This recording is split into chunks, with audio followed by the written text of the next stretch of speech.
जय माँ इंद्राक्षी जय अम्बे। इंद्राक्षी धाम में सभी साधकों का हम हार्दिक स्वागत करते हैं। आज गुरु पुष्य नक्षत्र है, 21 मई है और गुरु पुष्य नक्षत्र में नाना भांति के सिद्ध प्रयोग किए जाते हैं। ये नक्षत्र अपने आप में एक विशेष मुहूर्त रखता है, एक विशेष संपन्नता रखता है और साथ ही पुरुषोत्तम मास का होना इस नक्षत्र की, इस तिथि की और महत्ता को बढ़ा देता है। तो हमें इस नक्षत्र में विशेष तौर से क्या क्या करना चाहिए, सरसरी रूप में हम सारी चर्चा आपसे करेंगे और बहुत सारी चीज़ें हमने पिछले 3-4 दिनों में आपके संग शेयर की हैं। तो सबसे पहले तो हम ये जान लेते हैं कि गुरु पुष्य नक्षत्र की आज जो समय सीमा है वो हमें कितने बजे तक प्राप्त हो रही है। अंतिम समय इसका जो रात्रि का रहेगा वो 2 बज करके रात्रि में 47 मिनट तक रहेगा, 47 मिनट तक, यानी कि मध्य रात्रि से भी अपर हम जा रहे हैं। लेकिन गुरु पुष्य नक्षत्र के जितने भी उपाय हम करते हैं, केले की जड़ धारण करें या हमने लक्ष्मी आदि के दीप बताए हैं वो हम संध्या के समय करें और जड़ धारण के लिए हम प्रातःकाल करें।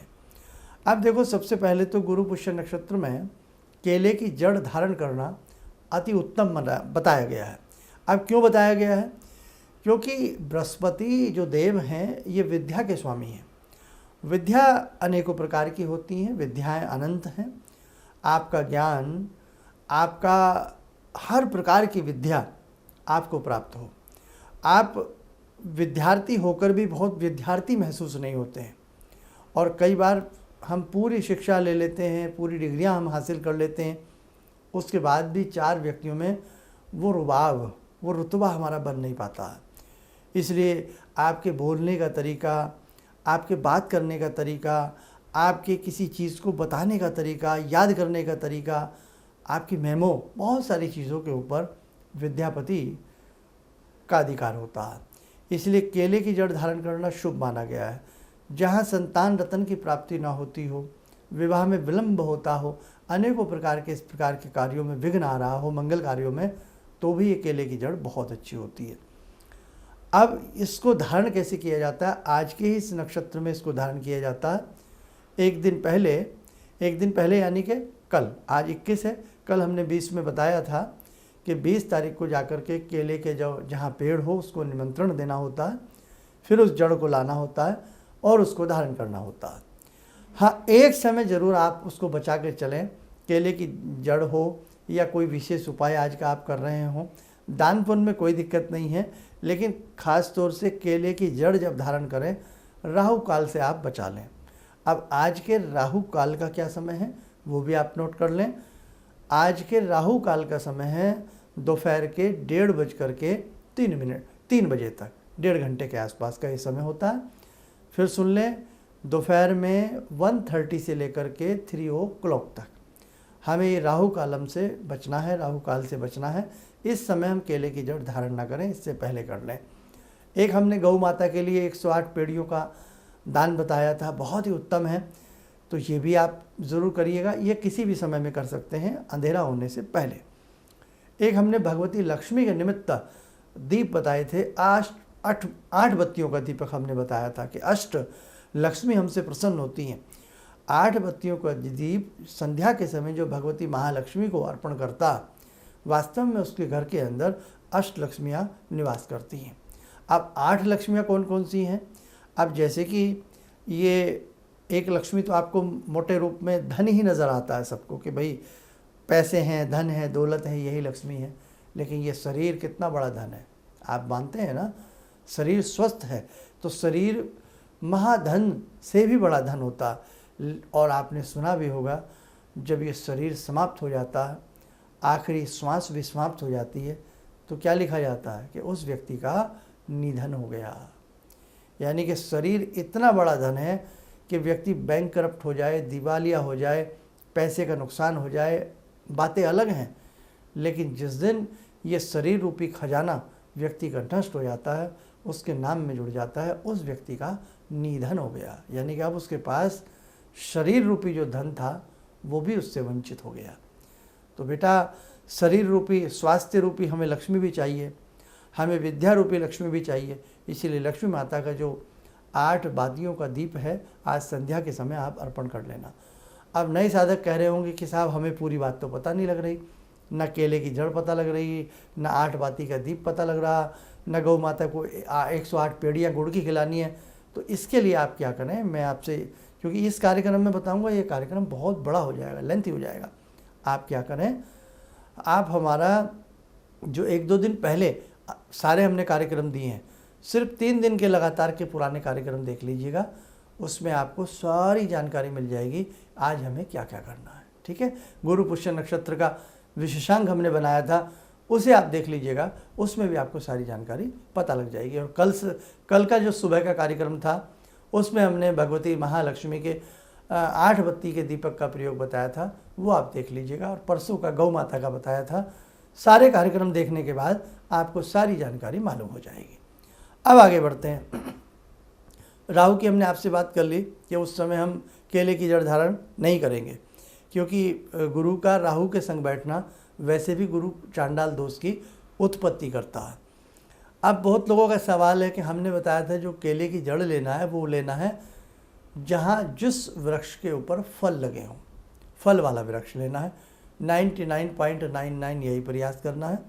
यदि नहीं मिलता है तो फिर आपको केला जैसा मिले वैसा लें, लेकिन ये केला नहीं कि आपने गमले में लगाया हो, छोटा सा पौधा हो, उसकी आप जड़ निकाल लें, नहीं, थोड़ा परिपक्व होना चाहिए। ऐसे हमने श्वेतार्क की बात बताई थी कि श्वेतार्क गणपति, जो मदार का पेड़ होता है उसके नीचे श्वेतार्क गणपति निकलते हैं, और देखो कुदरत की महिमा है, स्वतः निकलते हैं, वो पूरे गणपति की आकृति उसमें बनी होती है। तो वो पेड़ भी बड़ा होना चाहिए, कम से कम 5-6 फीट से बड़ा होना चाहिए, और उसी के साथ साथ वो पेड़ कम से कम 7-8-10 साल तक पुराना होना चाहिए, उसमें से ऐसा होता है। अब आप क्या करते हैं, कई बार घर में गमले में बो लेते हैं और फिर उसी छोटे से पौधे को निकाल लेते हैं, फिर उसमें गणेश जी ढूंढते हैं आप, तो ऐसा नहीं होता ना भाई। कोई भी चीज़ है वो अपने हिसाब से ही कोई चीज़ उत्पन्न होती है, तो उसकी गरिमा उसी हिसाब से आप लोग किया करें। और ये बात हो गई। अब इसके साथ साथ यदि हमसे लगता है कि हम बहुत कुछ तो देखो भाई नहीं कर पाएंगे, तो आज कम से कम जितना आपसे बन सके इस गुरु पुष्य नक्षत्र में आप भगवती गायत्री का जप करें, भगवान विष्णु का ध्यान करके ओम नमो भगवते वासुदेवाय नमः इस मंत्र की 3 माला कर लें। और गायत्री मंत्र तो सुबह ही करें तो ज़्यादा अच्छा रहता है।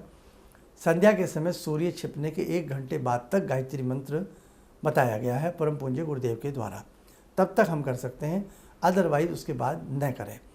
और उसी के साथ साथ भगवती महालक्ष्मी को धूप दीप दे करके, 8 बाती का दीप दे करके श्रीम ह्रीम श्रीम महालक्ष्मी नमः इस मंत्र की हमने आपको 3 या 5 माला कर लें रुद्राक्ष की माला से।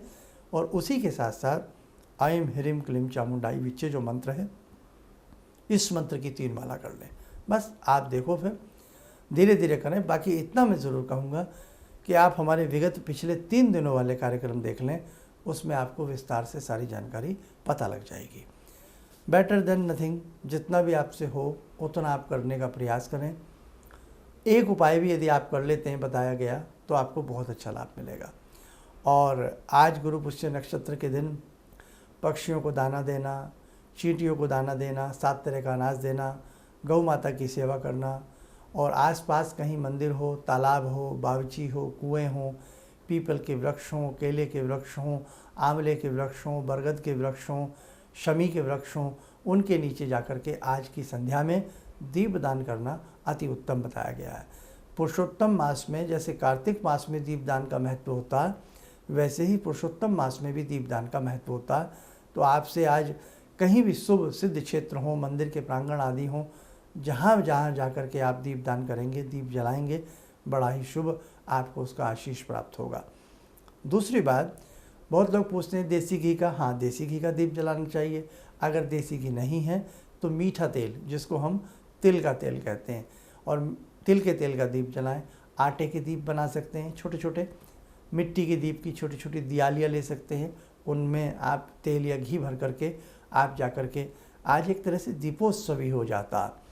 और यदि कोई व्यक्ति ऐसे बुज़ुर्ग हैं या कहीं ऐसे स्थान पर रहते हैं, बाहर दूर कहीं रहते हैं, वो बाहर भी नहीं जा सकते, तो घर में ही भगवान श्री हरि को, विष्णु जी का ध्यान करके, लक्ष्मी जी का ध्यान करके, जिस महाशक्ति की आप पूजा पाठ करते हैं, जो अभी आपके इष्ट हैं, उनका ध्यान करके जितना आपसे कोई स्तोत्र पाठ आदि कोई भी जिसे आप रेगुलर वे में भी पढ़ रहे हैं, क्योंकि ये गुरु पुष्य नक्षत्र है, ये स्वयं सिद्ध नक्षत्र बन जाता है, इसमें सिद्धि प्रदान करने वाला ये नक्षत्र कहलाता है। तो आपका जो दैनिक पूजन की गतिविधि है, दैनिक पूजन के भी जो मंत्र स्तोत्र आदि हैं, तो वो भी इस नक्षत्र में यदि आप शुभता के साथ करेंगे ना, प्रेम के साथ करेंगे, तो आपको अति उत्तम फल की प्राप्ति होगी। तो मैं चाहता हूँ करीब करीब सारी बातें आपके संग हो ही गई हैं, तो आपसे जितना बन पड़े आप करने का प्रयास जरूर करना। आज के दिन पीले रंग का दान करना भी बहुत शुभ होता है, लेकिन गौ माता की सेवा आज के दिन जरूर करना। कहीं भी जहाँ गाय माता आपको दिखाई देती हैं, उनके जल आदि की व्यवस्था आप लोग ज़रूर करना। और एक संदेश और देना शुरू करता हूँ कि जब भी आप किसी ऐसे तीर्थ क्षेत्र पर जाएं जहाँ आपको भगवान के दर्शन करने हों, तो समय रहते जाइएगा। जब तक हाथ पैर चल रहे हैं, कहते हैं ना, हाथ पैर अच्छे से सलामत हैं, तो हमें दर्शन जरूर करने चाहिए, हमें वो समय खोना नहीं चाहिए। बाद में हम जाते हैं तो बहुत व्यक्ति मेरी बात को माइंड ना करें। आज देख रहे हैं कि बहुत ऐसे क्षेत्रों में खच्चर की क्या स्थिति बनी हुई, जो घोड़े जैसा होता है, खच्चर की गधा नहीं होता है और वो घोड़ा भी नहीं होता है, उसके बीच का खच्चर कहलाता है वो, और वो बहुत ही दयनीय और दर्दनाक स्थिति में उसका जीवन गुजर रहा होता है। तो इसलिए मैं आपसे यही प्रार्थना करता हूँ कि हम जीवों पर दया करें, है ना। हमारे ऋषियों ने, मुनियों ने कहा है ना, जीवों पर दया करें, कहा है ना। और उन जीवों पर हम दया नहीं करते। 4-4 घंटे हम उनके ऊपर बैठ करके हम सोचते हैं कि भगवान के दर्शन अब मुझे तो हो ही जाएंगे। तो किसी जीव को मन दुखा करके, किसी जीव के तन को सता करके अगर हम चाह रहे हैं कि भगवान मिल जाएंगे, भगवान के दर्शन हो जाएंगे, ये असंभव बात है। ये केवल आप अपने मन में समझौता कर रहे हैं, ऐसा नहीं हो सकता, है ना। तो कई बार हम जब ऐसे स्थलों पर जाते हैं, घोड़े खच्चर वाले से बात करते हैं, उसको मुंह मांगा पैसा दे देते हैं, उसको तो हम प्रसन्न कर देते हैं, लेकिन कभी नहीं देखते उस खच्चर के पेट में दर्द है, उसको बुखार है, उसको भोजन मिला है, पानी मिला है या नहीं मिला है। बस हमें तो मन में यह है कि बड़ी मुश्किल से आए हैं, इसकी पीठ पर लग जाएं और किसी तरह हम दर्शन कर लें, बस भगवान खुश हो जाएं। बेटा, भगवान कभी खुश नहीं हो सकते। किसी को दर्द दे करके, किसी को सता करके, अब आप कहेंगे साहब हमने तो पैसा दिया, पैसा आपने खच्चर वाले को दिया है, ज़रूरी नहीं वो पैसे का राशन पानी उसको पूरा भी खिलाता हो, है ना। इसलिए किसी के दर्द को समझें। पुनः कहूँगा, जीवों पर दया करें। आज का बहुत प्यारा दिन है।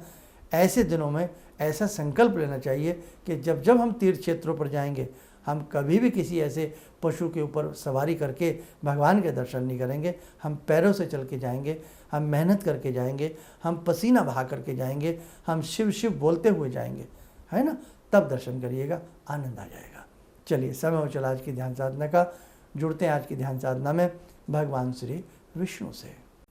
ॐ करारविन्दे न पदारविन्दं मुखारविन्दे विनिवेशयन्तं वटस्य पत्रस्य पुटे शयनं बालामुकुन्दं मनसा स्मरामि बालामुकुन्दं मनसा स्मरामि कस्तूरीतिलकं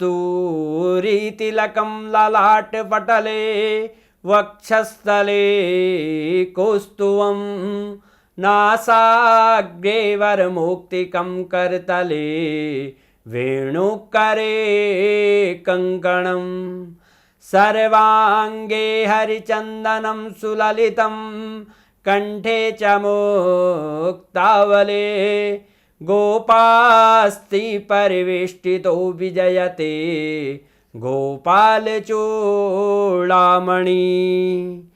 शान्ताकारं भुजगशयनं पद्मनाभं सुरेशं विश्वाधारं गगनसदृशं मेघवर्णं शुभांगं लक्ष्मीकान्तं कमलनयनं योगवृद्ध्यानगम्यं वन्दे विष्णुं भवभयहरं सर्वलोकैकनाथं।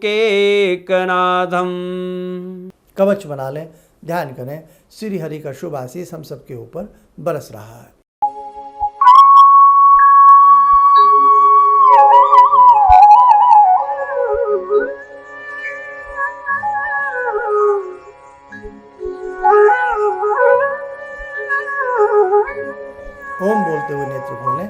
सामान्य हो जाए। देखो साधकों, बहुत सारी चिंतन की बातें हैं जो आपको हमारे प्लेटफॉर्म से समय समय पर पता लगती रहेंगी। हम बिल्कुल हृदय से आपको बोलते हैं, हम बिल्कुल मन की गहराई और सच्चाई से आपसे बात करते हैं। हमें ऐसा लगता है कि जैसे हम अपने परिजनों से बात करते हैं, अपने परिवार से बात करते हैं। बाकी कोई बात कटु लगे तो उसके लिए आप थोड़ा सा विचार जरूर किया करें कि क्यों कहा जा रहा है ऐसा। और एक संदेश छोटा सा, 15 जून को पुरुषोत्तम मास समाप्त हो जाएगा और 15 जून की सोमवती अमावस्या है। सोमवती अमावस्या के शुभ उपलक्ष्य में हमने एक विशेष भगवती गायत्री का पूजन रखा है। 15 जून की सोमवती अमावस्या है।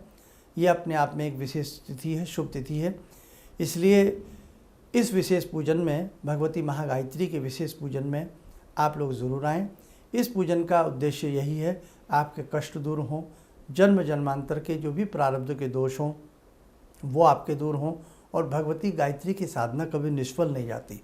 तो जो भी साधक इस साधना को इंद्राक्षी धाम में आकर के करना चाहता है, हम उसका स्वागत करते हैं। ध्यान रहे, 15 जून की ये साधना रहेगी, सोमवती अमावस्या के दिन। उस दिन पुरुषोत्तम मास का भी अंतिम दिन है। तो आप इस साधना में कैसे भाग ले सकते हैं, उसके लिए आप हमारे संस्थान में नाम नंबर लिखवाएं और अपने मित्रों के संग, परिजनों के संग इस साधना में भाग लेने का प्रयास करें। चलिएगा, आप सब लोग स्वस्थ रहें, सुखी रहें। इन्हीं शुभकामनाओं के साथ हम अपनी वाणी को विराम देते हैं। जय जय अम्बे। बताया इन्होंने, जिसके वजह से मैं आज तक उनसे प्रभावित हूँ। और इनका बताने का शैली वगैरह इतनी बढ़िया है जो हम अपने क्लास के टीचर से भी उतना बढ़िया नहीं समझ पाते थे। ये हमें बहुत पसंद आई। और दूसरी बात कि इनके साथ जितने भी मैं जुड़ा, जब से जुड़ा रहा, जो भी समस्या आई, मैं बहुत ही अच्छा तरह से मेरे सॉल्व होते चले गए। और आज तक मैं उनके आशीर्वाद से मैं बहुत सुखी हूँ। किसी भी समस्या के समाधान के लिए मिले प्रसिद्ध हस्तरेखा एवं वास्तु विशेषज्ञ प्रोफेसर धर्मेंद्र शर्मा जी से। नोट: शिविर में भाग लेने हेतु एवं व्यक्तिगत रूप से मिलने के लिए कॉल करने का समय सुबह 10 बजे से शाम 6 बजे तक। हमारे विभिन्न ज्ञानवर्धक कार्यक्रम देखने के लिए आप हमें अभी सब्सक्राइब करें, बेल आइकन को प्रेस करें ताकि आप देख सकें हमारा कार्यक्रम सबसे पहले। और अधिक जानकारी के लिए फेसबुक पेज को लाइक करना न भूलें।